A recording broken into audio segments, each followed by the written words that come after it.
Welcome to the Loveland Report and Loan Arranger Show. I am Cleve Loveland, Central Florida's best real estate planner, alongside the loan arranger, Bruce Woodburn. That's right. We're going to talk about inventory today. I got the numbers for June are in.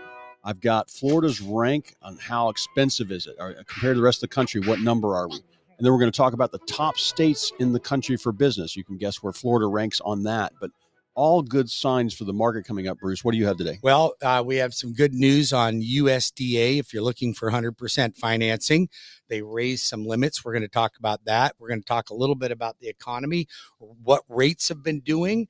I think we finally got a little bit of good news on the front for interest rates.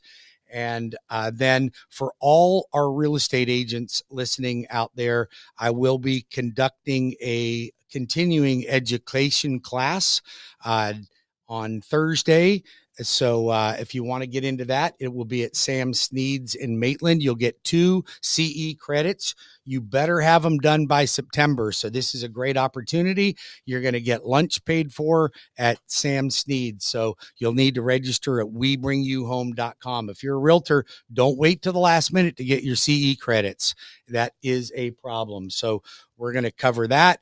And then I want to cover several things. I want to cover credit repair, self-employed people, DSCRs, hard money, investor loans. What are first-time home buyers doing right now? Are they jumping into the market, or are they still sitting on the sidelines? So we got a lot of things to cover today. All right. Well, I want to go over these numbers. These are good. We get this from the Board of Realtors every month. And this is how many homes are for sale in the 4-county metro area of Orlando, Central Florida. And the inventory's been running. We were, for like 7-8 years, we were averaging 5,000-6,000, about the last 4 years, we've been averaging about 4,000 or 5,000 homes for sale. And it's crept up this last year with the interest rates climbing. And it is at 10,800 homes for sale. That's up from 10,000. That's a lot more homes. That is more homes. Now, it's not a balanced. I think we need 18,000 or something like that. Well, to be a 6-month supply is like medium market, probably no appreciation. That's a 4-month supply, but right. I'm still seeing appreciation. We're going to talk about that later Absolutely. in the show. But this number going up a little bit, and then the number of sales is behind last year. I really thought we were going to surpass last year in numbers, and we're not. I don't think. I don't know. This halfway through the year, I just don't think we're going to do it. Even if that depends rates on would need how to come this down. election goes. That too. I think some people are holding their breath. They're tired of the bad economy, or they're hoping for a good election. So I think the fourth quarter will be booming. But this is where it's very important. If you do have to move now, you can call me. We're going to give out numbers in a second. But the inventory going up a little bit like that, not bad.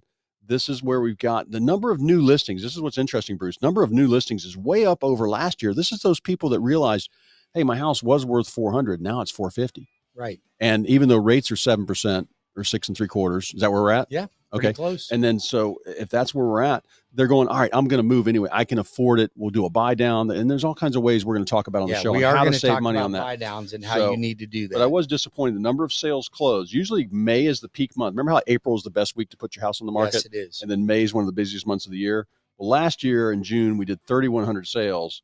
This year, we only did 2,600. So that's a drop. That's way 20. down. That's 20% down. You know what that tells me? Sellers are willing to work some deals. Oh, yeah, they should be. Yeah, so be careful on that. So you've got to look, because I still go into markets where I see nobody for sale. Like you're on the market and you're the only house like yours within 3 miles. And then I go into other neighborhoods where I see 4 homes like yours, and you've got to be the best price. Absolutely. So this is why another reason it's always important. But Talk you to your don't realtor. need to drop your price. You need to give incentives. And we're going to talk a little bit about Don't that. agree with that. All right, go ahead. I will tell you. Go ahead. I'm the one that gets the buyers in, and I'm telling you right now, I see buyers are really in control of this situation. Well, they are, but they also, what I see is, because I've gone through this for 30 years, and I've tried all the bells and whistles, Mercedes leases. I've tried $20,000 towards closing costs on the $800,000 home, and nothing. The seller's saying, we got to do that. We got to do that. And then we drop the price from $850 to $830, and we get more people. You know what's interesting? You're exactly right about that statement. And here's where I think that people get it wrong. You would be way better off to take $10,000 in closing costs than you would be reducing the price. Dollar for dollar, it makes sense. But I understand, because the consumer's perception is the price of the home. They understand that. So when you drop a price of the home, it attracts more buyers. The problem is that they still aren't buying. And that's why we see those numbers down. So you have to do things to give incentives. So let's just say you got a house on the market for 600 and somebody comes in and offers you 575, go back up to say 690 and pay 10 grand in closing costs. You'll work a deal. Yeah. Well, this is the thing, that pulling them off the fence, though, that's the dance. It is the dance. And usually, like most homes, I don't have it here. I'd like to see what the percentage is most homes are closing at. And it's probably 97, 98. It's around 97%. And it used to be 99.5, Well, so when things were hot. Yes. So it depends on what neighborhood you're in too, again. So, but that's why. But closing cost, this is what's funny. I got an offer the other day, Bruce, on a $600,000 home. The realtor asked for $30,000 in closing costs. Okay. I go, where'd you get that number? I'm like, you can't. I'm like, aren't you limited to like 3% on a conventional loan? I'm like, where? What? And I did. All depends on how much they're putting down. And it was big chunk down. So when you're over 10%, you can get up to 6%. Okay. When you're 10% down or more, the seller can pay up to 6%. But this realtor had no clue how to figure closing costs. I've got one of those I'm working with right now. The client picked their own realtor through their sister who lives out of state that gave them a referral. And this, bless your heart, real estate agent is literally knows nothing about what they're doing. And she's hurting the negotiation on the transaction. It was difficult for me. I was up late helping this client, and I'm telling you, the realtor was just in their way. And that is the problem with people that are selecting their own realtors. By the way, I just want you to have my phone number. So if you're listening to this show, you need a great lender, whether you need them today or not. You're going to know somebody that needs a good lender, and I want to apply for the job. I've been in the mortgage business for 35 years. I've closed tens of thousands of transactions, and I'm telling you, I'm right here in your backyard. I'm a direct lender. You will not find better rates, better service, faster closing, less conditions, easier process. That's what you get right here. 407-250-9144. That's 407-250-9144 or webringyouhome.com for the loan arranger. All right. Call Cleve at 407. If you need to reach me, 407-352-8118 or go to cleveloveland.com. And what do you mean if they need to reach you? They always need to reach you. Just everybody reach them. I need to be your real estate planner. Call them and planner. say hi. I have so many people. I talk to, all the people I talk to, Bruce, each week. I say there's 2 or 3 that are like astonished that I don't want them to sign papers right there. Right. I'm like, well, from what you told me what you need, you're 6 months away. You're a year away. You're not, you want, this is what you want. This is where you're looking. I said, sell right now, get this number, wait 6 months, get another 40 grand. And they're like, don't you want the sale now? I mean, it's different for every person, but that's what's important. You know why? Because we truly do look out for our consumers' best interest. We're not just trying to sign a contract to make a sale. You and I have been doing this long enough that it behooves us. And that's why we've gained the trust of our listeners and our clients, because we won't try to convince them to do something that they shouldn't. One of my great clients that I told him he would be foolish to refinance, and he was offended by that, has now referred 3 of his employees to me because he says, Bruce, you were the only one that was honest with me about it. Yeah. Yeah. Well, why wouldn't I be honest? Don't you want don't you want somebody to look at it and go, do this, don't do that. This is how you make more money. This is how you get a better deal. This is how you negotiate. And that's what you and I enjoy doing. Well, it's just really important. I mean, people have somebody, you got a financial planner. You've probably got an estate planner. Hopefully you do. I'll be your real estate planner and help you with your rental property. We'll teach them how to leapfrog. Bruce will help you with the right mortgage. What is the right thing to do? Should you refinance the whole house because you want to pay off some bills, or should you just get a small HELOC? Things like that. So We'll go through all that. But the important thing now is this market is so fractured. Some very, very sellers market. It's very unusual. Yeah, it's very unusual. So I can't remember a market like this where we've got like mediocre interest rates, high, good inventory, but still brisk sales, good sales.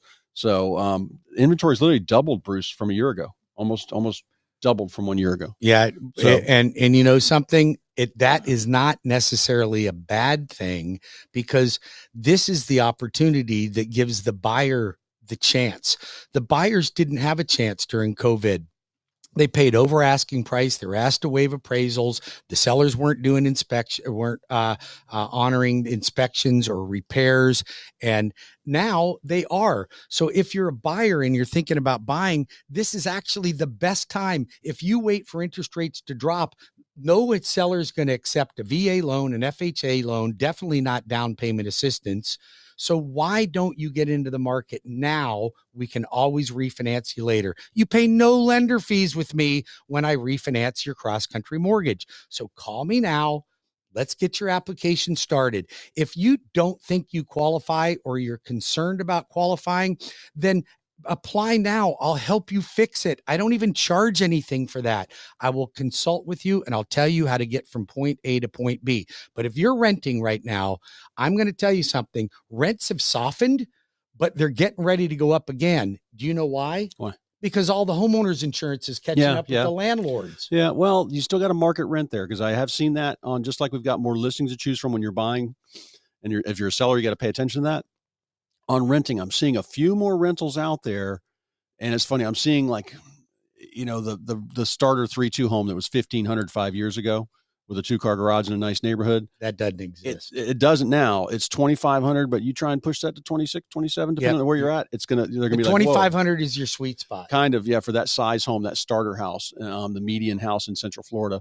And then you get up in the larger custom homes, you'll be low 3s, and you try and push that up. You're like, nope, sorry, I'll go buy something. If you got a $500,000, $600,000 house, you will not get the rent that you will get. Rent per square foot. We've spoken about that. You got before. A good 3-2 single family residence in pretty good schools, you're going to get top dollar. But if you've got a $600,000 house and you need $5,000 a month in rent, it's a lot harder to rent those properties. What's going on with now. Hometown Heroes? You still got money? So yeah, we have about $59 million left. So we've gone through almost half of it in half the month. Okay. In about 2 weeks. So a little over 2 weeks.